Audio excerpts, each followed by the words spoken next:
Hello everyone. Nexus civil zone के online मंच पर आप सभी का स्वागत। आज मैं आपके समक्ष एक नए टॉपिक को लेकर उपस्थित हुआ हूं और आज का हमारा टॉपिक है राजस्थान उच्च न्यायालय और जिला प्रशासन। इससे संबंधित जो महत्वपूर्ण प्रश्न है उनके बारे में हम चर्चा करेंगे। तो चर्चा को शुरू करते हैं। अपना पहला प्रश्न है कि राजस्थान उच्च न्यायालय के जिन न्यायाधीशों को 29 अगस्त 1949 को शपथ दिलाई गई थी उनमें से कौन सा युग में सुमेलित नहीं है। हम सब जानते हैं कि राजस्थान उच्च न्यायालय की स्थापना वो 29 अगस्त 1949 को हुई थी और इसी दिन 11 न्यायाधीशों को और एक मुख्य न्यायाधीश को शपथ दिलाई थी।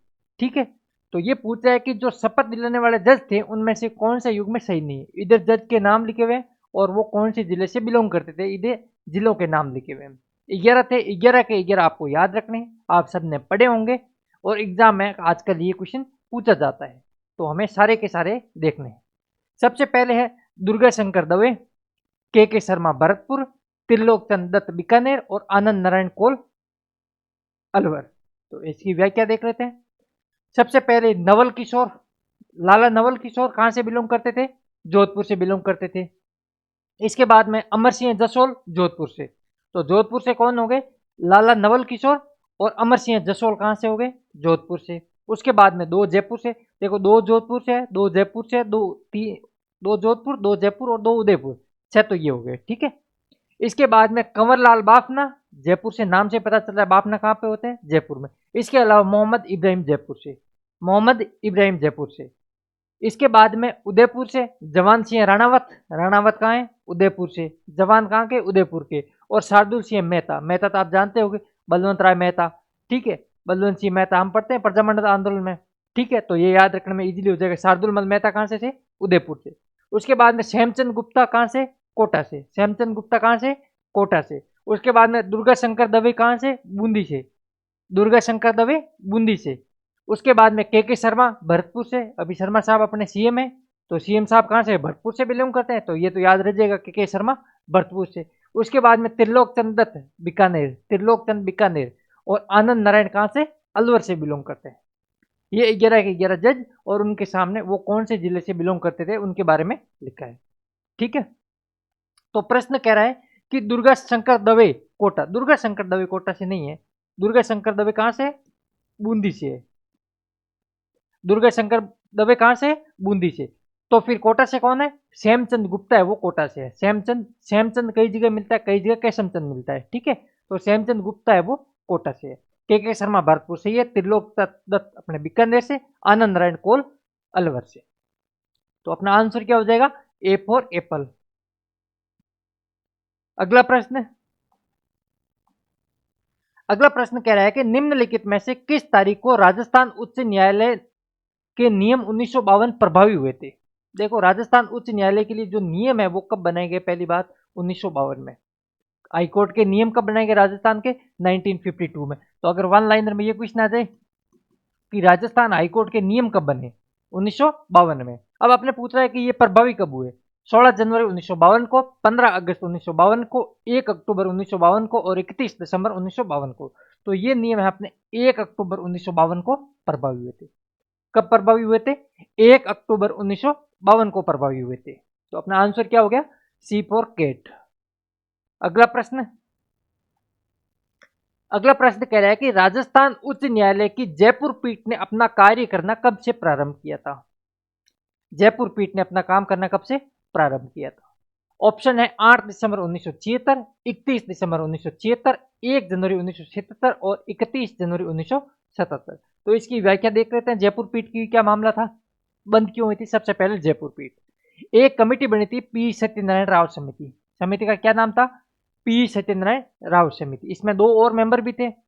इसकी अध्यक्षता वाली समिति की सिफारिश पर 1958 में, कब? 1958 में राजस्थान उच्च न्यायालय की जयपुर पीठ को समाप्त कर दिया था। हम सब जानते हैं कि जब अपने राजस्थान पूर्ण राजस्थान बना था उस समय राजस्थान के अलावा, जोधपुर के अलावा जयपुर, बीकानेर, कोटा, उदयपुर, इन सब में क्या थी? अपने उच्च न्यायालय की एक पीठ थी। बाद में क्रमशः सबको समाप्त कर दिया गया था और लास्ट में दो ही पीठ बची थी, जयपुर और जोधपुर। जयपुर को क्या कर दिया था? मुख्य पीठ घोषित कर दिया था। उसी के टाइम एक कमेटी बनी थी, पी सत्यनारायण राव कमेटी। और इसने रिकमेंडेशन किया था कि जयपुर पीठ है उसको भी समाप्त कर दिया जाए। जयपुर पीठ समाप्त हो गई। इसके बाद में पूर्वी राजस्थान के जितने भी जिले थे या वहाँ की जनता थी उनमें भारी आक्रोश पैदा हो गया इसको लेकर कि हमें अगर कोई कोर्ट का काम पड़ता है तो हमें पूर्वी राजस्थान से बिल्कुल पश्चिमी राजस्थान आना पड़ता है। ठीक है, तो इसी विरोध के बाद में सरकार ने इसको वापस बहाल किया था। ठीक है, तो समाप्त किसकी समय रिकमेंडेशन पर? पी सत्यनारायण। कब किया था? 1958 में। फिर राज्य पुनर्गठन अधिनियम 1956 की धारा 51 के तहत राष्ट्रपति ने 8 दिसंबर 1976 को राजस्थान उच्च न्यायालय आदेश 1976 जारी किया था। सबसे पहले हमें ध्यान रखना है कि कौन सी धारा? तो राज्य पुनर्गठन अधिनियम 1976 की धारा 51।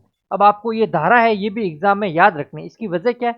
ये राजस्थान के हाईकोर्ट का जो मेन वेबसाइट है उसमें डायरेक्ट ये चीज लिखी हुई है, वेबसाइट के अंतर्गत ये चीज लिखी हुई है। और हम सब जानते हैं कि एग्जामिनर है वो क्वेश्चन कहाँ से बनाता है? अधिकांश स्टेट पॉलिटी के क्वेश्चन वेबसाइट से बनाता है। ठीक है, तो वहां पर लिखी हुई है तो हमें याद रखनी धारा कौन सी है। वो सीधा पूछेगा राजस्थान उच्च पुनर्गठन अधिनियम 1956 की कौन सी धारा के तहत है जो कि उच्च न्यायालय जयपुर पीठ की स्थापना का आदेश दिया था? तो धारा 51। कौन सा एक्ट? राजस्थान पुनर्गठन एक्ट 1956। आदेश कब दिया था? 8 दिसंबर 1976 को। देखो अलग दो डेट है, एक तो कि राजस्थान हाईकोर्ट की जयपुर पीठ ने काम करना वापस शुरू कब किया, और दूसरा जयपुर पीठ की स्थापना के लिए आदेश कब जारी किया गया। तो आदेश है वो अपना 8 दिसंबर 1976 को जारी किया गया था। और आदेश का नाम क्या था? राजस्थान उच्च न्यायालय आदेश 1976। तो ये भी क्वेश्चन आ सकता है कि राजस्थान हाईकोर्ट की जयपुर पीठ की जो पुनः स्थापना हुई थी वो कौन से आदेश के तहत हुई थी? तो आदेश है राजस्थान उच्च न्यायालय आदेश 1976। या कंफ्यूज करेगा 77 भी देगा, 78 भी देगा, 56 भी देगा, तो हमें ध्यान रखना 1976 में। ठीक है, और 31 जनवरी 1977 से इसने काम करना प्रारंभ किया था। तो हमें ये दो डेट है वो दोनों की दोनों डेट याद रखनी। 8 दिसंबर 1976 को क्या हुआ था? आदेश जारी किया गया था। और 31 जनवरी 1977 को इसने काम करना प्रारंभ किया था। आदेश का नाम क्या था? राजस्थान उच्च न्यायालय आदेश 1976। धारा कौन सी है? धारा 51 है। बंद कब किया? 1958 में। किस समिति की रिकमेंडेशन के आधार पर? पी सत्यनारायण राव कमेटी की रिकमेंडेशन के आधार पर। और कौन से अधिनियम के तहत? राज्य पुनर्गठन अधिनियम 1976 की धारा 51। 8 दिसंबर 1976 को आदेश जारी हुआ था। आदेश का नाम राजस्थान उच्च न्यायालय आदेश 1976। 31 जनवरी 1977 से इसने काम करना प्रारंभ किया था। तो ये अपने राजस्थान हाईकोर्ट की जयपुर पीठ के बारे में जो महत्वपूर्ण तथ्य थे वो सारे के सारे हमने कवर कर लिए। ठीक है, तो अपना प्रश्न क्या कह रहा है कि राजस्थान उच्च न्यायालय की जयपुर पीठ ने अपना कार्य करना कब प्रारंभ किया। देखो क्वेश्चन को ढंग से पढ़ना। अगर ये पूछ ले कि जयपुर पीठ की स्थापना का आदेश कब आया तो अपना आदेश वाला क्या आंसर हो जाएगा? 8 दिसंबर 1976 हो जाएगा। इस दिन तो क्या आया था? आदेश। अपना क्वेश्चन क्या पूछ रहा है? कब काम करना शुरू किया था? तो काम करना 31 जनवरी 1977 को इसने काम करना शुरू किया था। ठीक है, तो क्वेश्चन को ढंग से पढ़ना क्योंकि एक ही क्वेश्चन के कई आंसर हो सकते हैं। अगर आप उस क्वेश्चन की प्रकृति को डिमांड को सही से नहीं पढ़ते हो तो आपका आंसर गलत हो सकता है। और एग्जाम में ऐसे 2-3 क्वेश्चन तो 100% हर स्टूडेंट के होते हैं जो आते आते क्वेश्चन गलत हो जाते हैं और वो क्वेश्चन सबसे बड़ी पीड़ा मतलब अपन को पीड़ा देते हैं। ठीक है, तो वो हमें नहीं करना है। क्वेश्चन को क्या ढंग से कम 1 या 2 बार पढ़ना है। पूछ क्या रहा है, जो हाईलाइट बिंदु है उसको हाईलाइट करो, अंडरलाइन करो या गोला करो, कुछ भी करो कि अच्छा ये पूछ रहा है, ताकि अपने दिमाग में वो वापस आए। ठीक है, अगला प्रश्न कह रहा है कि ये राजस्थान उच्च न्यायालय एक अभिलेख न्यायालय है, इसका अर्थ क्या है? उच्च न्यायालय एक अभिलेख न्यायालय है। अभिलेख न्यायालय इसका अर्थ क्या है? सबसे पहले अभिलेख न्यायालय है, अभिलेख न्यायालय इसका हाईकोर्ट में कौन से आर्टिकल में उल्लेख है? तो आर्टिकल 215 है, इसके अंतर्गत लिखा हुआ है कि उच्च न्यायालय एक अभिलेख न्यायालय है। अब मैं आपको एक चीज और बता दूं कि उच्च न्यायालय के जो अनुच्छेद है वो एग्जाम के पर्सपेक्टिव से बहुत ज्यादा महत्वपूर्ण है। तो आपकी बहुत ज्यादा 214 से लेकर एटलीस्ट 229 या 30 तक सारे आर्टिकल वो आपको याद होने चाहिए। और आजकल तो एग्जाम में इनके सब क्लोज भी पूछे जा रहे हैं कि 217(2) में क्या है, 217(3) में क्या है, तो वो भी आपको याद होने चाहिए। एग्जाम में प्रश्न पूछे जाते हैं यहाँ से। ठीक है, तो अभिलेख न्यायालय क्या है? पहला है न्यायालय जो अवमानना के लिए दंड दे सकता है, न्यायालय जो आदेश दे सकता है तथा याचिका जारी कर सकता है, न्यायालय जो कि सभी अभिलेख संरक्षित रखता है, साथ ही अवमानना के लिए दंड दे सकता है। ये बिल्कुल सही है। इसका मतलब क्या हो गया कि हाई कोर्ट है वो अपने जितने भी निर्णय होंगे उन निर्णयों को क्या करेगा, अभिलेखित करेगा, संरक्षित रखेगा, ताकि जो अधीनस्थ न्यायालय है उनके लिए वो निर्णय मार्गदर्शक के रूप में काम करे। ठीक है, अगर हाई कोर्ट ने किसी एक विषय के संदर्भ में कोई डिसीजन दिया है, उसी डिसीजन के अगेंस्ट में अगर कोई लोअर कोर्ट डिसीजन दे देती है तो वो क्या होगा, उच्च न्यायालय का अवमानना होगा। और उच्च न्यायालय का अवमानना होगा, इसका मतलब क्या हो गया कि उस जो अधीनस्थ कोर्ट है उसको दंड देने का अधिकार उच्च न्यायालय रखता है। ये सुप्रीम कोर्ट के लिए भी बात लागू होती है कि सुप्रीम कोर्ट भी एक अभिलेख न्यायालय है। तो अपना आंसर क्या हो जाएगा, सी फॉर केट। अगला प्रश्न, अगला प्रश्न कह रहा है कि राजस्थान उच्च न्यायालय के अन्य न्यायाधीशों की नियुक्ति राष्ट्रपति किसके परामर्श के उपरांत करेगा। ये पूछा है कि राजस्थान हाईकोर्ट में जो अन्य न्यायाधीश नियुक्त किए जाते हैं, देखो अन्य न्यायाधीश कह रहे हैं, अन्य न्यायाधीशों की नियुक्ति किस आधार पर की जाती है, कौन कौन उसमें मंडल में होते हैं। तो कह रहा है राजस्थान उच्च न्यायालय के मुख्य न्यायाधीश, राजस्थान के राज्यपाल एवं मुख्यमंत्री। बिल्कुल नहीं, राज्यपाल का कोई लेना देना नहीं। राजस्थान के राज्यपाल, राजस्थान भारत के मुख्य न्यायाधीश तथा उच्च न्यायालय के मुख्य न्यायाधीश। ठीक है, अगला कह रहा है कि केंद्रीय कानून मंत्री, राजस्थान के राज्यपाल एवं राजस्थान उच्च न्यायालय के मुख्य न्यायाधीश। बिल्कुल नहीं, भारत एवं राजस्थान उच्च न्यायालय के मुख्य न्यायाधीश और राजस्थान के मुख्यमंत्री। ये भी नहीं, राजस्थान के राज्यपाल, भारत के मुख्य न्यायाधीश तथा राजस्थान हाईकोर्ट के जो मुख्य न्यायाधीश होते हैं, इनकी सलाह के उपरांत राष्ट्रपति द्वारा इनकी नियुक्ति की जाती है, अन्य न्यायाधीशों की नियुक्ति। तो अपना आंसर क्या हो गया, बी फॉर बॉम्बे। अगला प्रश्न, उच्च न्यायालय के न्यायाधीशों के संदर्भ में निम्नलिखित कथनों पर विचार कीजिए। उच्च न्यायालय नियुक्ति की, इनकी नियुक्ति राष्ट्रपति द्वारा की जाती है। किनके द्वारा की जाती है, राष्ट्रपति द्वारा की जाती है। ठीक है, इसके बाद में अगला स्टेटमेंट कह रहा है कि उसे राज्य के राज्यपाल द्वारा शपथ दिलाई जाती है। ठीक है, अगला है वह अपना त्याग पत्र भारत के मुख्य न्यायाधीश को देता है। सबसे पहली बात कि यह अपना त्याग पत्र है, देखो न्यायाधीश की नियुक्ति राष्ट्रपति करता है, बिल्कुल अभी हमने डिस्कस कर लिया। उसे राज्य के राज्यपाल द्वारा शपथ दिलाई जाती है, ये भी सही है, राज्य के राज्यपाल द्वारा ही उसको शपथ दिलाई जाती है। थर्ड स्टेटमेंट अपना कह रहा है कि वह अपना त्याग पत्र भारत के मुख्य न्यायमूर्ति को देता है। नहीं, त्याग पत्र किसको देता है, प्रेसिडेंट को देता है, राष्ट्रपति को देता है। तो ये अपना स्टेटमेंट गलत हो गया। ये कह रहा है कि सही कूट कौन सा है, तो सही कूट केवल 1 और 2 अपना सही है। अगला प्रश्न, अगला प्रश्न कह रहा है कि निम्नलिखित में से किस संविधान संशोधन द्वारा भारत में उच्च न्यायालय के न्यायाधीशों की सेवानिवृत्ति आयु 60 वर्ष से बढ़ाकर 62 वर्ष कर दी है।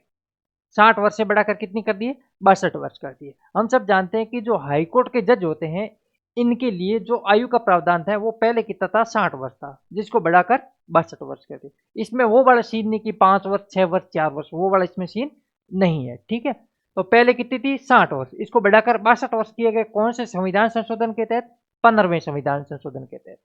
इंपॉर्टेंट है, ध्यान रखना, क्योंकि इसी तरीके एक क्वेश्चन आता है अपने आरपीएससी के बारे में कि आरपीएससी के अध्यक्ष एवं सदस्यों की जो आयु है वो 60 वर्ष से बढ़ाकर 62 वर्ष कर दी। कौन से संविधान संशोधन के तहत, तो आरपीएससी में अपना आ जाएगा 41वां। कौन सा, 41वां। हाईकोर्ट में कौन सा है, 15वां संविधान संशोधन। तो अपना आंसर क्या हो जाएगा, 15वां संविधान संशोधन के तहत हाईकोर्ट के जो जज की सेवानिवृत्ति रिटायरमेंट एज है वो 60 से बढ़ाकर 62 कर दी। तो अब वर्तमान में हाईकोर्ट के जो सदस्यों की रिटायरमेंट एज है वो कितनी है, 62 ईयर, 62 वर्ष। अगला प्रश्न, अगला प्रश्न कह रहा है कि उच्च न्यायालय के न्यायाधीशों की नियुक्ति के लिए योग्यता के संदर्भ में निम्नलिखित कथनों पर विचार कीजिए। किसके बारे में बात कर रहा है, योग्यता के बारे में बात कर रहा है हाईकोर्ट के। तो सबसे पहले हम देख लेते हैं कि योग्यता का आर्टिकल कौन सा है। तो योग्यता के लिए अनुच्छेद है वो है आर्टिकल 217(2). देखो आपको सब क्लोज भी याद करने हैं, मैंने पहले ही बता दिया था। अब ये कहता है कि वह भारत का नागरिक होना चाहिए, बिल्कुल योग्यता में लिखा हुआ है कि वह भारत का नागरिक होना चाहिए। सेकंड है वह भारत के राज्य क्षेत्र में कम से कम 10 वर्ष तक के लिए न्यायिक पद धारण कर चुका हो, बिल्कुल सही है। वह राज्य क्षेत्र में कितने न्यायिक, 10 वर्ष के लिए न्यायिक पद धारण कर चुका हो कम से कम। थर्ड स्टेटमेंट कह रहा है कि वह राष्ट्रपति की राय में पारंगत विधिवेता हो, ये गलत है। अपने संविधान में इस तरह की कोई चीज का मेंशन नहीं किया कि भाई राष्ट्रपति की राय में वो एक प्रसिद्ध विधिवेता होना चाहिए उच्च न्यायालय के न्यायाधीशों के संदर्भ में। तो ये स्टेटमेंट अपना बिल्कुल गलत है, क्योंकि हम पढ़ते हैं प्रायः ये सुप्रीम कोर्ट के संदर्भ में, परंतु हाई कोर्ट के संदर्भ में इस तरह की योग्यता का उल्लेख संविधान में नहीं किया गया। ध्यान रखना इसको, स्पेसिफिक एग्जाम में अगर क्वेश्चन आएगा ना तो ये स्टेटमेंट ही गलत आएगा, बाकी सारे सही आएंगे, ध्यान से देख लेना। फिर किसी उच्च न्यायालय या ऐसे 2 या अधिक न्यायालयों का लगातार कम से कम 10 वर्ष तक अधिवक्ता रहे, बिल्कुल सही है। अब ये कह रहा है सही कूट कौन सा है, तो अपना 1, 2 एंड 4 सही है, 3 है वो गलत है। तो आंसर क्या हो जाएगा, ए फॉर एप्पल अपना आंसर हो जाएगा। इसको ढंग से कर लेना। ये वाला स्टेटमेंट आपको अच्छे से याद रखना, योग्यता वाला। और योग्यता का उल्लेख कौन सा अनुच्छेद में करता है, अनुच्छेद 217(2) में इसका उल्लेख किया हुआ है। इसके बाद में अगला प्रश्न कह रहा है अपना, अगला प्रश्न कह रहा है कि जब उच्च न्यायालय के न्यायाधीश की आयु संबंधी कोई प्रश्न उत्पन्न हो जाए तो प्रश्न का निर्णय लिया जाएगा।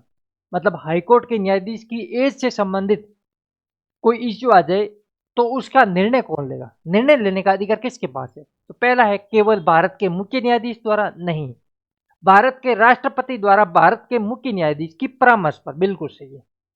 निर्णय जो भी लेगा ना हाईकोर्ट के संदर्भ में वो सारे के सारे राष्ट्रपति लेगा। कौन लेगा, राष्ट्रपति लेगा। और भारत के इसमें मुख्य न्यायाधीश की परामर्श के आधार पर वो जो एज वाला कोई कंसल्टेशन है या कोई क्वेश्चन है, क्वेरी है या कुछ भी अगर इश्यू आ रहा है तो उसका निर्णय कौन लेगा, राष्ट्रपति लेगा। और इसका कौन से अनुच्छेद में उल्लेख किया हुआ है, संविधान का अनुच्छेद 217 आर्टिकल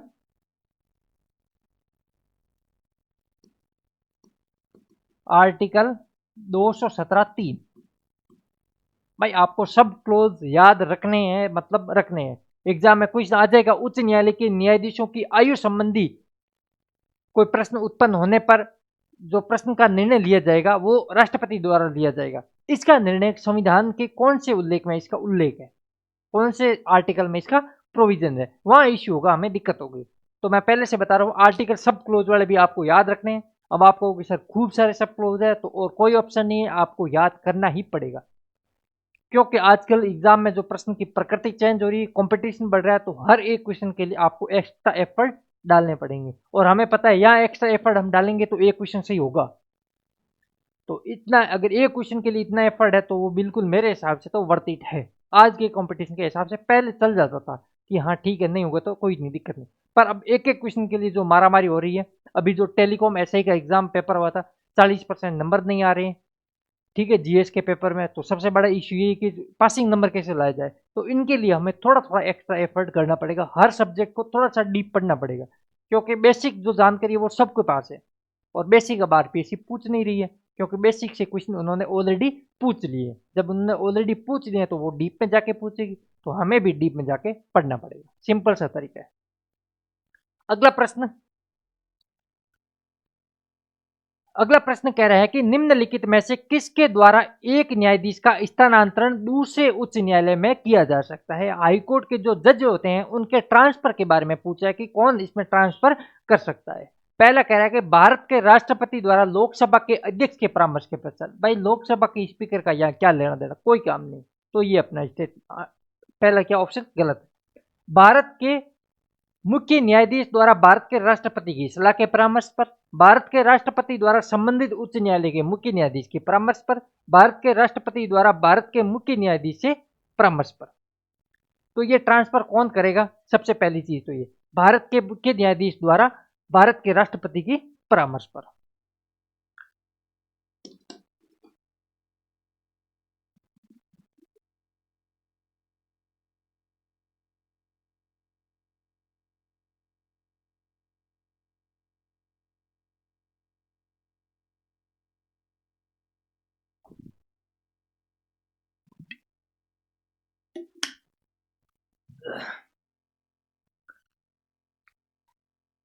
तो जितने भी मैंने बताया था कि हाईकोर्ट के जो न्यायालय जज हैं उनके जितने भी काम होते हैं वो काम हमेशा राष्ट्रपति करेगा। कौन करेगा काम, काम हमेशा राष्ट्रपति के द्वारा किए जाएंगे। तो भारत के राष्ट्रपति द्वारा लोकसभा के स्पीकर नहीं, भारत के मुख्य न्यायाधीश द्वारा राष्ट्रपति की सलाह के परामर्श पर नहीं, भारत के राष्ट्रपति द्वारा संबंधित उच्च न्यायालय के मुख्य न्यायाधीश की सलाह पर नहीं, भारत के राष्ट्रपति द्वारा भारत के मुख्य न्यायाधीश के सलाह पर, बिल्कुल सही। भारत का राष्ट्रपति करेगा, परंतु सलाह किसे लेगा? CGA, chief justice of India से लेगा। अब स्थानांतरण का जो उल्लेख है वो कौन से आर्टिकल में है? तो संविधान का आर्टिकल 222 है, उसमें एक उच्च न्यायालय के एक न्यायाधीश का दूसरे न्यायालय में स्थानांतरण होना, इसका उल्लेख संविधान के अनुच्छेद 222 में किया गया। कौन से आर्टिकल में? 222 में। देखो कुछ आर्टिकल तो मैंने आपको यहाँ बता दिए। सबसे पहले आर्टिकल 214 में क्या होगा? प्रत्येक उच्च न्यायालय के लिए प्रत्येक राज्य के लिए एक उच्च न्यायालय होगा, परंतु एक या एक से अधिक राज्यों के लिए भी एक साथ संयुक्त उच्च न्यायालय हो सकता है। फिर उसके बाद में 215 भी हमने पढ़ लिया। 215 क्या है? उच्च न्यायालय एक अभिलेख न्यायालय है। उसके बाद में 217 के बारे में भी हमने दो चीज पढ़ ली। अब 222 के बारे में हमने चीजें पढ़ ली। तो कुछ आर्टिकल तो है वो हम यहाँ क्लियर कर लेंगे आपके, ठीक है। बाकी आर्टिकल आपको खुद तैयार करने पड़ेंगे। ये कह रहा है कि किस अवधि के लिए उच्च न्यायालय में अतिरिक्त न्यायाधीशों की नियुक्ति की जा सकती है? देखो हाईकोर्ट में अगर मान लो कार्यभार की अधिकता हो, क्या हो? हाईकोर्ट में कार्यभार की अधिकता हो, बहुत ज्यादा काम हो, पेंडिंग ज्यादा हो, तो उस स्थिति में अतिरिक्त न्यायाधीश की नियुक्ति की जाती है। अतिरिक्त न्यायाधीश की नियुक्ति की जाती है।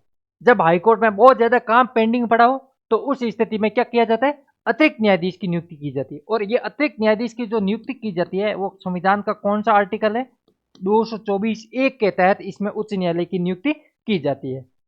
224(1), ठीक है। और ये नियुक्ति करेगा कौन? तो नियुक्ति करने का काम हमेशा किसका होता है? प्रेसिडेंट का होता है। किसका होता है? राष्ट्रपति का होता है। तो यह नियुक्ति राष्ट्रपति द्वारा की जाएगी और यह नियुक्ति अधिकतम कितने टाइम के लिए? 2 वर्ष के लिए। 2 वर्ष से ज्यादा ये नियुक्ति नहीं की जा सकती। तो किस अवधि के लिए उच्च न्यायालय में अतिरिक्त न्यायाधीश की नियुक्ति की जा सकते हैं? 2 वर्ष के लिए अधिकतम। देखो कार्यभार की यदि हाईकोर्ट में अधिकता है तो राष्ट्रपति द्वारा अतिरिक्त न्यायाधीश की नियुक्ति संविधान के अनुच्छेद 224(1) के तहत की जाती है और इसकी जो नियुक्ति की अधिकतम आयु है ये 2 वर्ष होगी। कितनी होगी? 2 वर्ष। तो सारे के साथ चीज आपको याद रखनी, 224(a) राष्ट्रपति द्वारा कार्यभार की अधिकता के कारण और अधिकतम कितने? 2 वर्ष के लिए, ठीक है। तो अपना आंसर क्या हो गया? A for Apple. अगला प्रश्न कह रहा है कि निम्नलिखित में से किस क्षेत्राधिकार का भारतीय उच्च न्यायालय उपयोग नहीं कर सकता? देखो हाईकोर्ट के अपने क्षेत्राधिकार के बारे में पढ़ते हैं तो हम पुनरीक्षण पढ़ते हैं, अपीली क्षेत्राधिकार पढ़ते हैं, मूल क्षेत्राधिकार भी पढ़ते हैं, परंतु क्या सलाहकारी कभी पढ़ा है? नहीं। सलाहकारी कौन सा होता है? सुप्रीम कोर्ट होता है। आर्टिकल कौन सा है? 143, 143। इसमें है राष्ट्रपति है वो सुप्रीम कोर्ट से किसी भी प्रकार की सलाह मांग सकता है और सुप्रीम कोर्ट सलाह देने के लिए ना तो बाध्यकारी है, ना ही अपने राष्ट्रपति है वो सुप्रीम कोर्ट की सलाह को मानने के लिए बाध्यकारी है। अनुच्छेद 143। तो ये सलाहकारी वाली जो शक्ति है या क्षेत्राधिकार है वो हाईकोर्ट के पास नहीं है। तो अपना आंसर क्या हो जाएगा? D for dog. अगला प्रश्न कह रहा है कि किसी भी राज्य में जिला न्यायाधीशों की नियुक्ति, तैनाती एवं पदोन्नति की जा सकती है। किसके द्वारा? राज्य के विधि मंत्री द्वारा, राज्य के मुख्य न्यायाधीश द्वारा, भारत के मुख्य न्यायाधीश द्वारा, उच्च न्यायालय के परामर्श पर राज्य के राज्यपाल द्वारा। बिल्कुल। कौन करेगा? अब जो जिला न्यायाधीश के जितने भी काम है वो सारे के सारे काम राज्यपाल द्वारा किया जाएगा और संबंधित हाईकोर्ट का जो चीफ जस्टिस होगा उसकी सलाह से करेगा। ध्यान रखना, ठीक है। तो जिला न्यायाधीश कौन सा आर्टिकल है? आर्टिकल 223, 233 और 233 में ही संविधान में जिला शब्द का प्रयोग हमें मिलता है, ठीक है। तो आंसर क्या हो जाएगा? D for dog. अगला प्रश्न कह रहा है कि निम्नलिखित में से कौन सा युग्म है वो असुमिलित है। ये संविधान के कुछ आर्टिकल दिए हुए हैं और आर्टिकल के बारे में हमें पढ़ना है कि कौन सा युग्म है वो सही है, कौन सा गलत है। पहला कह रहा है कि सभी न्यायालयों के अधीक्षण की उच्च न्यायालय की शक्ति। बिल्कुल सही, आर्टिकल 227 में ये लिखा हुआ है। उसके बाद में 2 या अधिक राज्यों के लिए एक ही उच्च न्यायालय होगा, आर्टिकल 228। आर्टिकल 228 नहीं, कौन सा है? आर्टिकल 214। अभी हमने इसके बारे में बात की थी कि अनुच्छेद 214 में ये लिखा हुआ है कि प्रत्येक राज्य के लिए एक राज्यपाल होगा। उसके बाद में संशोधन में ये लिखा हुआ कि एक ही उच्च न्यायालय है वो 2 या 2 से अधिक राज्यों के लिए हो सकता है। तो ये आर्टिकल कौन सा है? 214। फिर उच्च न्यायालय के अधिकारी और सेवक तथा उनके व्यय का उल्लेख अनुच्छेद 229 में बिल्कुल सही है। और उच्च न्यायालय की अधिकारिता का संघ राज्य क्षेत्रों की ओर विस्तार है, वो आर्टिकल 230। इसका मतलब क्या हो गया कि जो हाईकोर्ट है उसका अधिकार क्षेत्र राज्य के साथ साथ संघ शासित प्रदेश में भी हो सकता है। एग्जाम्पल बात करें, जैसे कोलकाता हाईकोर्ट है, तो कोलकाता हाईकोर्ट का विस्तार पश्चिम बंगाल में है, इसके साथ में अंडमान एवं निकोबार द्वीप है, उस पर भी है, वो यूनियन टेरिटरीज है। ठीक है, और यूनियन टेरिटरीज है इसीलिए उसका विस्तार किस पे है? कोलकाता हाईकोर्ट का है। ठीक है, तो ये आर्टिकल 230 के अनुसार अनुरूप है, वो अंडमान एवं निकोबार है, वो कोलकाता हाईकोर्ट के अंडर आता है। ठीक है, तो ये अपना आंसर क्या हो जाएगा? B for Bombay. अगला प्रश्न, अगला प्रश्न कह रहा है कि निम्नलिखित कथनों पर विचार कीजिए। प्रत्येक उच्च न्यायालय के पास सभी अदालतों और न्यायाधिकरणों पर अधीक्षण होगा और उन सभी के क्षेत्र में जिसके संबंध में वे सत्राधिकार का प्रयोग कर सकता है। अभी इसके बारे में हमने चर्चा की थी। संविधान का आर्टिकल 227 है, वो न्यायाधिकरणों पर अधीक्षण की हाईकोर्ट की जो पावर है उसको अपने डिस्क्राइब करता है। ठीक है, अनुच्छेद 32 के तहत उच्चतम न्यायालय की रिट जारी करने की शक्तियां अनुच्छेद 226 के तहत उच्च न्यायालय की रिट जारी करने की शक्तियों से दायरे से कम है। क्या सही बात है?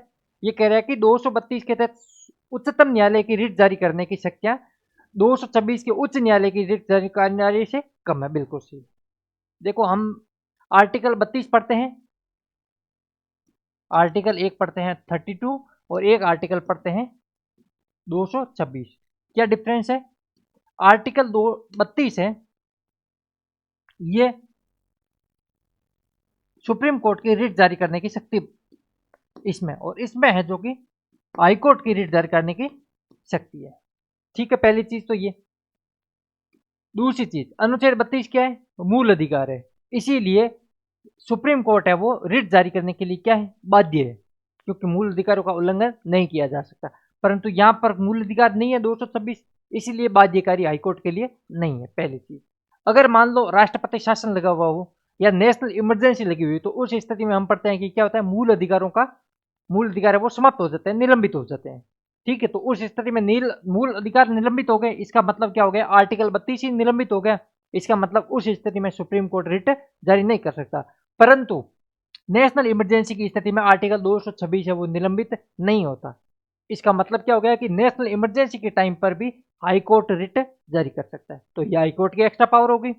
फिर हाईकोर्ट है, सुप्रीम कोर्ट है, केवल मूल अधिकारों का अगर उल्लंघन होता है तो उसी स्थिति में रिट जारी कर सकता है। केवल कौन से? मूल अधिकार। केवल अगर मूल अधिकारों का उल्लंघन हो रहा है तभी सुप्रीम कोर्ट रिट जारी करेगा। जबकि हाईकोर्ट के बारे में क्या है?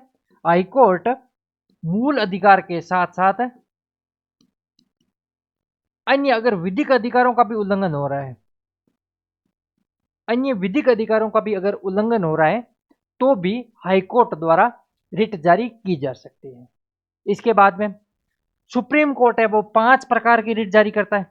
हम सब जानते हैं, बंदी प्रत्यक्षीकरण, परमादेश, प्रतिषेध, उत्प्रेषण और अधिकार परीक्षा। ये 5 प्रकार की रिट कौन जारी करता है? Supreme court. जबकि हाईकोर्ट 5+1 प्रकार की रिट जारी करता है। 5+1 का मतलब क्या हो गया कि 5 तो यही जो सुप्रीम कोर्ट जारी करता है, इसके अलावा हाईकोर्ट द्वारा एक अन्य प्रकार की रिट जारी की जाती है जिसको क्या कहा जाता है? अंतरिम राहत रिट कहा जाता है। अंतरिम राहत, इंजेक्शन। ये रिट है वो कौन जारी कर सकता है? हाई कोर्ट जारी कर सकता है, सुप्रीम कोर्ट जारी नहीं कर सकता। ठीक है, इस कारण सर्वोच्च न्यायालय की जो रिट जारी करने की क्षमता है वो उच्च न्यायालय की रिट जारी करने की क्षमता से कम है। इसमें पावरफुल ज्यादा कौन है? High court. ठीक है, तो रिट जारी करने वाले वापस देख लेते हैं। अनुच्छेद 32 सुप्रीम कोर्ट रिट जारी कर सकता है, अनुच्छेद 226 हाई कोर्ट रिट जारी कर सकता है। अनुच्छेद 32 केवल मूल अधिकारों का उल्लंघन होने की स्थिति में रिट जारी कर सकता है, जबकि हाईकोर्ट है मूल अधिकारों के साथ अन्य विधिक अधिकारों का अगर उल्लंघन हो रहा है तो भी वह रिट जारी कर सकता है। अगर देश में नेशनल इमरजेंसी लगी हुई हो, इसका मतलब वहां पर मूल अधिकार निलंबित हो जाएंगे। इसका मतलब अनुच्छेद 32 भी निलंबित हो जाएगा। इसका मतलब ये हुआ कि राष्ट्रपति शासन या राष्ट्रीय आपातकाल नेशनल इमरजेंसी की स्थिति में हाई सुप्रीम कोर्ट द्वारा रिट जारी नहीं की जा सकती, जबकि यह मूल अधिकार नहीं है। इसीलिए नेशनल इमरजेंसी के टाइम पर भी हाई कोर्ट रिट जारी कर सकता है। सुप्रीम कोर्ट द्वारा केवल 5 प्रकार की रिट जारी की जाती है, जबकि हाई कोर्ट द्वारा 5 और 1 6 प्रकार की रिट जारी की जाती है। जो एक्स्ट्रा रिट है उसको अंतरिम राहत रिट या फिर क्या कहते हैं, इंजेक्शन भी कहते हैं। ठीक है, इस प्रकार जो उच्च न्यायालय है वो उच्चतम न्यायालयों की तुलना में रिट जारी करने की शक्ति के मामले में ज्यादा पावरफुल है। ठीक है, तो इस प्रकार अपना स्टेटमेंट सेकंड भी सही है, पहला भी सही है, तो सही कूट अपने दोनों सही है। अगला प्रश्न कह रहा है कि राजस्थान उच्च न्यायालय के संदर्भ में निम्नलिखित कथनों पर विचार कीजिए। ये राजस्थान हाईकोर्ट के संदर्भ में स्पेसिफिक कह रहे हैं कि सर्वाधिक कार्यकाल वाले मुख्य न्यायाधीश कैलाशनाथ वांचू रहते। बिल्कुल, राजस्थान हाईकोर्ट के मुख्य न्यायाधीश के रूप में सर्वाधिक कार्यकाल कैलाश वांचू का रहा है और न्यूनतम कार्यकाल सतीश कुमार मित्तल का रहा है। तो ये भी स्टेटमेंट अपना सही है। सही कूट क्या है, दोनों सही है। इसके बाद में राजस्थान उच्च न्यायालय में अब तक कितनी महिला न्यायाधीशों की नियुक्ति हुई है? राजस्थान उच्च न्यायालय में अब तक कितनी महिला न्यायाधीशों की नियुक्ति हुई है अब तक, ध्यान रखना। तो अब तक राजस्थान हाईकोर्ट में 14 महिला न्यायाधीशों की नियुक्ति हुई। कितनी हुई है अब तक? 14 महिला न्यायाधीशों की, जबकि एक भी महिला न्यायाधीश है वो मुख्य न्यायाधीश नहीं बने। अब वर्तमान के संदर्भ में बात करें तो वर्तमान में राजस्थान हाईकोर्ट में कितनी है महिला न्यायाधीश? वर्तमान महिला न्यायाधीश, वर्तमान महिला न्यायाधीश, तो वर्तमान में राजस्थान में हाईकोर्ट में कितनी महिला न्यायाधीश कार्यरत है? 4 महिलाएं वो कार्यरत है। कौन कौन सी है महिलाओं के नाम? क्या है हाईकोर्ट जो जजेज उनके?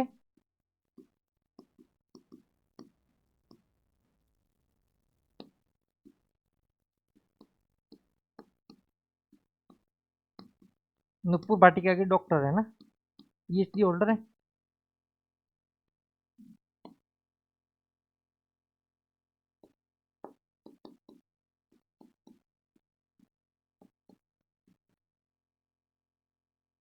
देखो ये नुपुर है, ये हिंदी का जो अपने शब्द शुद्धि पढ़ते हैं उसमें सबसे ज्यादा गलती करते हैं। तो याद रखने का सीधा तरीका है, पुर कैसे लिखते हैं? जयपुर, पुर में पू छोटा आता है। जोधपुर, पुर छोटा आता है। इसका मतलब ये नू क्या हो जाएगा? बड़ा हो जाएगा।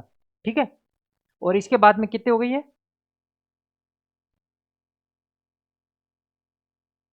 रेखा बोरान, डॉक्टर नुपुर भाटी, संगीता शर्मा, और इसके बाद में एक है अपना शुभम मेहता।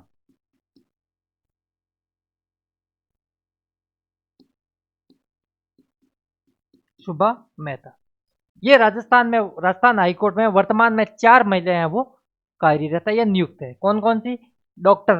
रेखा बोरान, डॉक्टर नुपुर भाटी, संगीता शर्मा और शुभा मेहता। तो वर्तमान में कितनी महिलाएं? 4 महिलाएं। राजस्थान हाईकोर्ट के इतिहास में अब तक कुल महिलाएं कितनी हुई? तो 14 महिलाएं। ठीक है, इसके बाद में अगला प्रश्न है। अगला प्रश्न कह रहा है कि राजस्थान उच्च न्यायालय की ऐसी महिला न्यायाधीश जो सुप्रीम कोर्ट में भी न्यायाधीश है। ये बात कर रहे हैं कि राजस्थान हाईकोर्ट में ऐसी कौन कौन सी महिला जजेज हुई जो आगे जाकर सुप्रीम कोर्ट में भी महिला जज बन गई। ठीक है, तो वो कौन कौन सी है? बेला एम त्रिवेदी, बेला एम त्रिवेदी बिल्कुल सही है। प्रभा शर्मा नहीं, प्रभा शर्मा नहीं है। ज्ञान सुधा मिश्रा बिल्कुल सही है। निर्मलजीत कौर नहीं है। ज्ञान सुधा मिश्रा और बेला एम त्रिवेदी बिल्कुल सही है, ध्यान रखना। ज्ञान सुधा मिश्रा और बेला एम त्रिवेदी राजस्थान उच्च न्यायालय की ऐसे महिला न्यायाधीश है जो इन फ्यूचर सुप्रीम कोर्ट में भी जाकर महिला न्यायाधीश बनी थी। ठीक है, तो अपना आंसर क्या हो जाएगा? सी फॉर केट। अगला प्रश्न कह रहा है कि राजस्थान उच्च न्यायालय के कार्यवाहक मुख्य न्यायाधीश के रूप में सर्वाधिक कार्यकाल किसका रहा है? कार्यवाहक मुख्य न्यायाधीश के रूप में सर्वाधिक कार्यकाल, तो कार्यवाहक मुख्य न्यायाधीश की बात कर लें।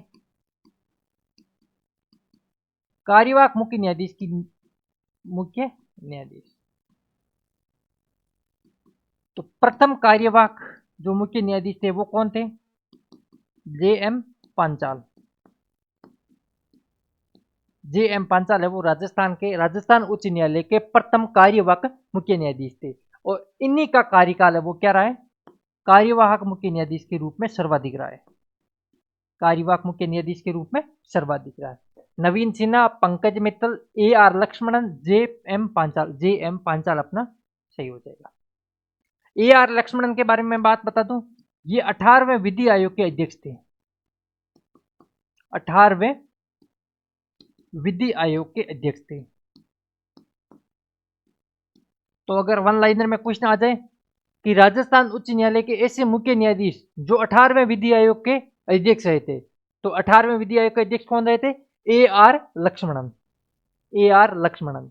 उसके बाद में एक डीएस तिवारी का नाम आता है, आपने पढ़ा होगा कई जगह, सॉरी डीएम भंडारी का, डीएम भंडारी का। राजस्थान हिस्ट्री में शायद डीएम भंडारी नाम आपने सुना होगा। डीएम भंडारी किससे बिलोंग करते थे? जयपुर प्रजामंडल के दौरान जो आजाद मोर्चा था उससे बिलोंग करते थे। आजाद मोर्चा इससे बिलोंग करते थे। और ये लोकसभा के फर्स्ट लोकसभा के सदस्य भी थे। फर्स्ट लोकसभा के ये सदस्य भी थे, डीएम भंडारी। ठीक है, तो अगर पूछा जाए डीएम भंडारी आजाद मोर्चा और लोकसभा के सदस्य थे, तो कुछ भी पूछा जा सकता है, आपने ध्यान रखना है डीएम भंडारी। ठीक है, तो आंसर इसका हो गया सी फॉर केट। बढ़ते हैं अगले प्रश्न की ओर।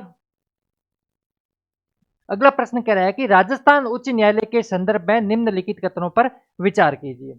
ठीक है साहब, इसके प्रथम रजिस्ट्रार माधव प्रसाद गुप्ता थे, बिल्कुल सही है। इसके वर्तमान रजिस्ट्रार परमिल कुमार माथुर नहीं, परमिल कुमार माथुर नहीं है। वर्तमान रजिस्ट्रार कौन है?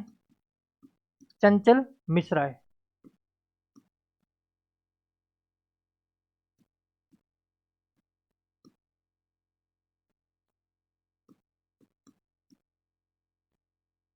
वर्तमान रजिस्ट्रार कौन है? चंचल मिश्रा। और रजिस्ट्रार के रूप में सर्वाधिक कार्यकाल मोहनलाल राजदान का रहा। मोहनलाल राजदान, बिल्कुल सही है।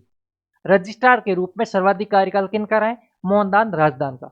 ठीक है, तो अपना ये कह रहा है कि सही कूट कौन सा है, तो सही कूट 1 एंड 3 अपना सही है। 1 नंबर आंसर हो गया भाई। ये रजिस्ट्रार वाला बिल्कुल नया है, थोड़ा सा इसको ध्यान से देख लेना। पहले रजिस्ट्रार माधव प्रसाद गुप्ता, वर्तमान रजिस्ट्रार चंचल मिश्रा, उसके बाद में सर्वाधिक कार्यकाल मोहनलाल राजदान का।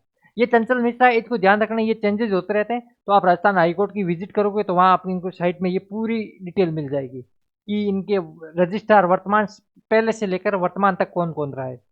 ठीक है, तो इनको आप मतलब हमेशा है ना साइट पे विजिट करते रहना, अपडेट करते रहना। इसके बाद में राजस्थान राज्य न्यायिक अकादमी जोधपुर में न्याय पथ की उद्घाटन किसके द्वारा किया गया? राजस्थान राज्य न्यायिक अकादमी, पहली बात तो राजस्थान राज्य न्यायिक अकादमी कहां पर है? जोधपुर में। इसकी स्थापना 2001 में की गई थी। यहां पर एक बना है न्याय पथ 2022 में। इस न्याय पथ का उद्घाटन किसने किया? तो इस न्याय पथ का उद्घाटन Arun Mishra, S Shinde, B R Gavai, R M Lodha. तो ध्यान रखना, बी आर गवई जो तत्कालीन भारत के उच्च न्यायालय, भारत के सर्वोच्च न्यायालय के जो मुख्य न्यायाधीश थे, उनके द्वारा किया गया। B R Gavai. इन फ्यूचर एग्जाम के में ये क्वेश्चन पूछा जा सकता है, इंपॉर्टेंट, कि भाई इसकी स्थापना का जो उद्घाटन है न्याय पथ, उसका उद्घाटन किसने किया। ठीक है, इसके बाद में जो राजस्थान राज्य न्यायिक अकादमी है, इसकी एक टैग लाइन है। क्या है? Tag line. वो एग्जाम में पूछी जा सकती है कि राजस्थान राज्य न्यायिक अकादमी की टैग लाइन क्या है। तो टैग लाइन है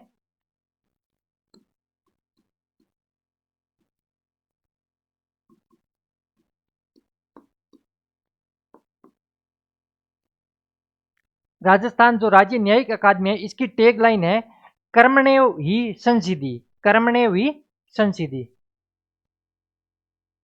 कर्मण्येव, कर्मण्येव ही संसिद्धि, ये इसकी क्या है? Tag line. राजस्थान राज्य न्यायिक अकादमी की टैग लाइन क्या है? कर्मण्येव ही संसिद्धि। और राजस्थान राज्य न्यायिक अकादमी में न्यायपीठ की स्थापना किसने की? बी आर गवई द्वारा की गई। ठीक है, तो इंपॉर्टेंट प्रश्न है, इसको ढंग से ध्यान रख लेना। और इसकी जो टैग लाइन है इसको भी अच्छे से याद कर लेना, क्वेश्चन पूछा जा सकता है, क्योंकि राजस्थान राज्य न्यायिक अकादमी से आरपीसी अब क्वेश्चन ज्यादा पूछ रही है। रिसेंटली 1-2 एग्जाम में पूछे गए थे। ठीक है, तो हो सकता है ये अगला कोई एग्जाम उसमें ये क्वेश्चन पूछ ले कि न्याय पथ का उद्घाटन वो किसके द्वारा किया गया था। इसके बाद में अगला है राजस्थान उच्च न्यायालय के ऐसे न्यायाधीश जो भारत सरकार में राज्य मंत्री के पद पर भी रहे। मतलब क्या हो गया? राजस्थान उच्च न्यायालय के ऐसे न्यायाधीश थे जो बाद में सरकार के राज्य मंत्री के पद पर भी रहे। सतीश कुमार मित्तल, फारूक हसन, सुरेश चंद्र सिंघल, राजेंद्र प्रसाद व्यास। तो ये जो अपने फारूक हसन साहब है, ये राज्य मंत्री के पद पर भी रहे थे। तो अपना आंसर क्या हो गया? B for Bombay. इसके बाद में निम्नलिखित कथनों पर विचार कीजिए। ये कह रहा है कि जस्टिस कैलाशनाथ वांचू एवं जस्टिस जे.एस. वर्मा राजस्थान उच्च न्यायालय के ऐसे मुख्य न्यायाधीश हुए थे जो सर्वोच्च न्यायालय के मुख्य न्यायाधीश पे रहे थे। तो राजस्थान हाईकोर्ट के ऐसे दो चीफ जस्टिस जो सुप्रीम कोर्ट के भी चीफ जस्टिस रहे थे, उनका नाम है कैलाशनाथ वांचू और justice JS. Verma. Justice JS. Verma हम जानते हैं राजस्थान के अपने 2 बार कार्यवाहक राज्यपाल भी रहे थे। ये नेशनल ह्यूमन राइट कमीशन जो राष्ट्रीय मानवाधिकार आयोग है उसके अध्यक्ष भी रहे थे। ठीक है, तो जे.एस. वर्मा बिल्कुल सही है। तो ये दो ऐसे अपने राजस्थान हाईकोर्ट के चीफ जस्टिस है जो कालांतर में सुप्रीम कोर्ट के भी चीफ जस्टिस रहे हैं। ठीक है, उसके बाद में एक जस्टिस लोढ़ा साहब है, जे.एम. लोढ़ा। ठीक है, जे.एम. लोढ़ा साहब है वो राजस्थान हाईकोर्ट के न्यायाधीश थे, बाद में वो सुप्रीम कोर्ट के चीफ जस्टिस बने थे। वो क्या थे, सिर्फ न्यायाधीश थे, और ये क्या है, मुख्य न्यायाधीश। थोड़ा सा फर्क है ना। तो एग्जाम में क्या पूछ रहा है, मुख्य न्यायाधीश पूछ रहा है या न्यायाधीश पूछ रहा है। अगर ये पूछ रहा है कि मुख्य न्यायाधीश है न्यायाधीश, तो फिर जे.एम. लोढ़ा भी अपने शामिल हो जाएंगे। ठीक है, उसके बाद में राजस्थान उच्च न्यायालय के अब तक 15 मुख्य न्यायाधीश ऐसे रहे हैं जो सुप्रीम कोर्ट में न्यायाधीश हैं। क्या कहें, सुप्रीम कोर्ट में जो न्यायाधीश हैं और 15 मुख्य न्यायाधीश। तो 15 नहीं, अपने कितने हैं, 14। राजस्थान हाईकोर्ट के 14 ऐसे मुख्य न्यायाधीश हैं जो सुप्रीम कोर्ट में न्यायाधीश रहे हैं। तो अपना सेकंड स्टेटमेंट गलत हो गया। थर्ड, राजस्थान में अब तक 25 न्यायाधीश ऐसे रहे हैं जो अन्य उच्च न्यायालय के मुख्य न्यायाधीश रहे हैं। ठीक है, तो 25 बिल्कुल सही है। राजस्थान हाईकोर्ट में 25 ऐसे जज हुए हैं जो इन फ्यूचर राजस्थान के अलावा अन्य जो हाईकोर्ट है वहां पर चीफ जस्टिस के रूप में उन्होंने कार्यभार संभाला। तो ये स्टेटमेंट बिल्कुल सही है। ये पूछ रहा है सही कूट कौन सा है, तो 1 और 3 सही है। भाई इस क्वेश्चन को आप समय समय पर अपडेट करते रहना, क्योंकि हो सकता है 1 साल बाद या 3 महीने बाद ये क्वेश्चन रिलेवेंट नहीं रहे, इसका आंसर चेंज हो जाए, क्योंकि इसमें अपडेट होता रहता है। ठीक है, तो इस टाइप के क्वेश्चन पूछे जा सकते हैं। जब भी अपडेट हो आप अपने नोट्स में साथ साथ में अपडेट करते रहना। अगला प्रश्न कह रहा है कि जिला न्यायाधीश अपना त्याग पत्र किसको देता है। उच्च न्यायालय के मुख्य न्यायाधीश को, मुख्यमंत्री को, राज्यपाल को और भारत के मुख्य न्यायाधीश को। तो किसको देगा, राज्यपाल को। त्याग पत्र वाला मामला तो सीधे सीधे किसके पास, राज्यपाल वाला। अगर हाईकोर्ट का न्यायाधीश होगा तो वो किसको देगा, राष्ट्रपति को देगा। इसके बाद में हाल ही में राजस्थान हाईकोर्ट में इवनिंग कोर्ट पायलट प्रोजेक्ट के तहत गठित समिति के सदस्य नहीं है। हाल ही में हमें सब पता होना चाहिए आपको कि राजस्थान हाईकोर्ट के अंतर्गत एक इवनिंग है वो कोर्ट है जो कि पायलट प्रोजेक्ट के रूप में शुरू किया गया है। मतलब इनिशियली टेस्टिंग के लिए, पायलट प्रोजेक्ट का मतलब क्या हो गया, टेस्टिंग के लिए शुरुआत में शुरू किया गया है। तो उस कमेटी में 5 मेंबर है। तो ये पूछ रहा है कि कौन 5 मेंबरों में शामिल नहीं है। Justice Kuldeep Mathur, justice Anil Upman, justice Yogendra Kumar Purohit और जस्टिस रेखा बोरान। तो जस्टिस रेखा बोरान है वो इसकी मेंबर नहीं है कमेटी के। तो ये जो इवनिंग कोर्ट वाली है इसमें कितने, 5 लोग हैं। इंपॉर्टेंट क्वेश्चन है, करंट का है और राजस्थान हाईकोर्ट से भी बिलोंग करता है। तो ये क्वेश्चन एग्जाम में पूछा जा सकता है। आजकल ऐसे क्वेश्चन आरपीसी ज्यादा पूछे। Evening court, evening court pilot project,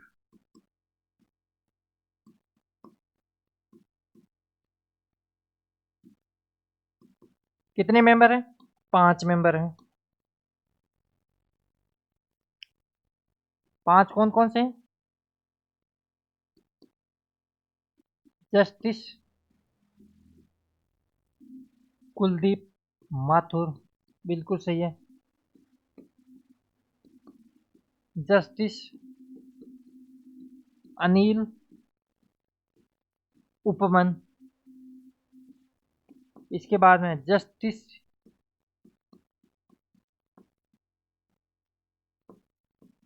Yogendra Kumar पुरोहित, इसके बाद में जस्टिस सुनील बेनीवाल, उसके बाद में जस्टिस समीर जैन। ये 5 है वो इवनिंग कोर्ट पायलट प्रोजेक्ट के तहत जो प्रोजेक्ट शुरू हुआ है हाईकोर्ट में उसके जजेज हैं। Justice Kuldeep Mathur, justice Anil Upman, justice Yogendra Kumar Purohit, justice Sunil Beniwal और जस्टिस समीर जैन। समीर जैन से आप सब वाकिफ होंगे, इन्होंने जो सिंगल बेंच में निर्णय दिया था एसआई भर्ती को लेकर, जो रद्द होने वाला निर्णय, वो किनके द्वारा दिया गया था? समीर पीट की जैन ने दिया था। ठीक है, तो ये 5 अपने हाईकोर्ट के हैं। और भाई ये एग्जाम के दृष्टि से मेरे हिसाब से सबसे महत्वपूर्ण क्वेश्चन है। इंपॉर्टेंट क्या है? मोस्ट इंपॉर्टेंट है। बिल्कुल पूछा जा सकता है, और पूछने का तरीका भी यही होगा, इस टाइप से पूछे कौन सदस्य है कौन सदस्य नहीं है। ठीक है, तो इसका आंसर क्या हो जाएगा? Justice Rekha boron. इसके बाद में अगला प्रश्न है जिला प्रशासन के बारे में। जिला प्रशासन के संदर्भ में असुमेलित युग्म की पहचान कीजिए। काल और जिला प्रशासन के अधिकारी। वैदिक काल में बिल्कुल सतग्रामी कहा जाता था, मौर्य काल में स्थानिक कहा जाता था, गुप्त काल में विषयपति होता था, और मुगल काल में कलेक्टर नहीं, मुगल काल में क्या था? अमील। मुगल में क्या था? अमील होता था। तो फिर कलेक्टर किसके लिए था? ब्रिटिश काल में। जब ब्रिटिश काल आया था तो उस पर जिला कलेक्टर पर शब्द का प्रयोग किया गया था। तो अपना आंसर क्या हो जाएगा? मुगल काल। D for dog. अगला प्रश्न, राजस्थान प्रशासनिक सेवा के अधिकारियों को पहली बार जिला कलेक्टर के रूप में पद स्थापन कब से शुरू किया गया था? तो ये अपना 2008, 2010, 2009। अशोक गहलोत की सरकार के समय जो आईएएस अधिकारी हैं, सॉरी आरएस अधिकारी हैं, उनको भी डीएम के रूप में पद स्थापित करना शुरू किया गया था।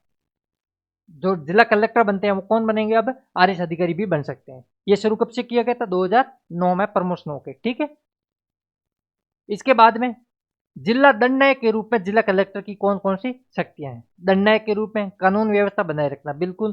पुलिस पर नियंत्रण रखना, बिल्कुल। विदेशियों के पार पत्र जो पासवर्ड होते हैं उनकी जांच करना, बिल्कुल सही है। राजस्व एकत्र करना, राजस्व एकत्र करना इसका काम जिला दंडनायक के रूप में नहीं, जिला कलेक्टर के रूप में। भाई इसका ध्यान रखना।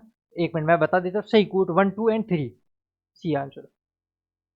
सारी चीजें तो यहाँ पॉसिबल नहीं है अपने क्वेश्चन आंसर फॉर्मेट में, एमसीक्यू सेशन में, पर मैं आपको बता देता हूँ क्वेश्चन किस टाइप से पूछे जा सकते हैं। जो जिला प्रशासन है उसमें आरपीएससी का नवीनतम ट्रेंड ये है कि जिला कलेक्टर, तहसीलदार या जो एसडीएम होता है उनके ये काम पूछता है कि कौन से, मतलब जिला मजिस्ट्रेट के रूप में, भू राजस्व अधिकारी के रूप में, जिला कलेक्टर के रूप में, दंड नायक के रूप में, इनके कौन से काम है या कौन से नहीं है। तो आपको अच्छे से ध्यान रखने की, जैसे बीपीएल जनगणना करवाना, ये एसडीएम का कौन सा काम है? तो हमारे ऑप्शन वही होंगे, जिला प्रशासनिक अधिकारी के रूप में, दंड नायक के रूप में, जो भी वोट एवर। ठीक है, तो इस टाइप की चीजें हमें ध्यान रखनी है, एग्जाम में पूछी जाती है।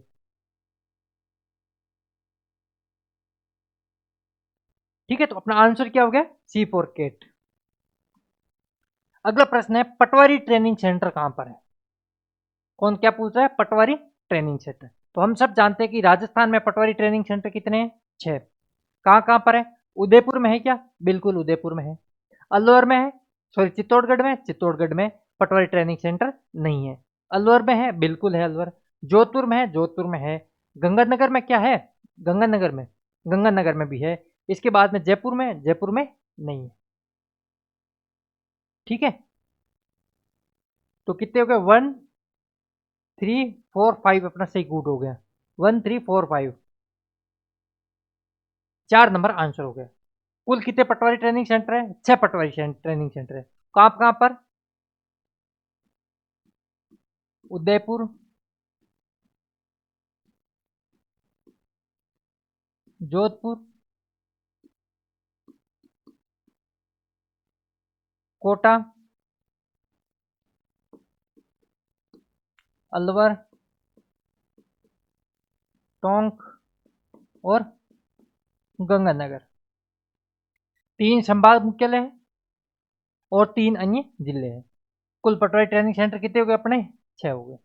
अब इसमें सबसे ज्यादा जो कंफ्यूजन करेगा वो जयपुर करेगा, क्योंकि हम सबको लगेगा जयपुर में तो होनी ही चाहिए, राजस्थान का सबसे बड़ा शहर है और राजधानी है जयपुर में, पर ऐसा नहीं है।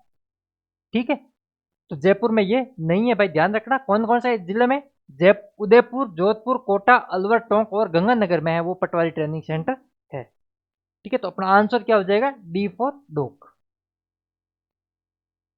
इसी के साथ अपने ये जो उच्च न्यायालय और जिला प्रशासन के जो महत्वपूर्ण क्वेश्चन थे, कितने क्वेश्चन कर लिया आपने? 29 क्वेश्चन है वो डिस्कस कर लिया। ठीक है, आई होप आप सब लोगों को ये सीरीज बिल्कुल पसंद आई होगी। आप वापस मैं कह रहा हूँ कमेंट करना, अगर पसंद आए तो लाइक करना, कमेंट करके बताना कि आपको क्लास कैसी लगी, कौन से क्वेश्चन आपके अच्छे लगे। ठीक है, आपके एग्जाम में इससे क्या मदद मिल सकती है, इन फ्यूचर इसमें और क्या बेहतर किया जा सकता है, इस सब के बारे में आप कमेंट करके बिल्कुल बताना। आज के लिए इतना ही, मिलते हैं अगली क्लास में, तब तक के लिए सबको जय हिंद, वंदे मातरम।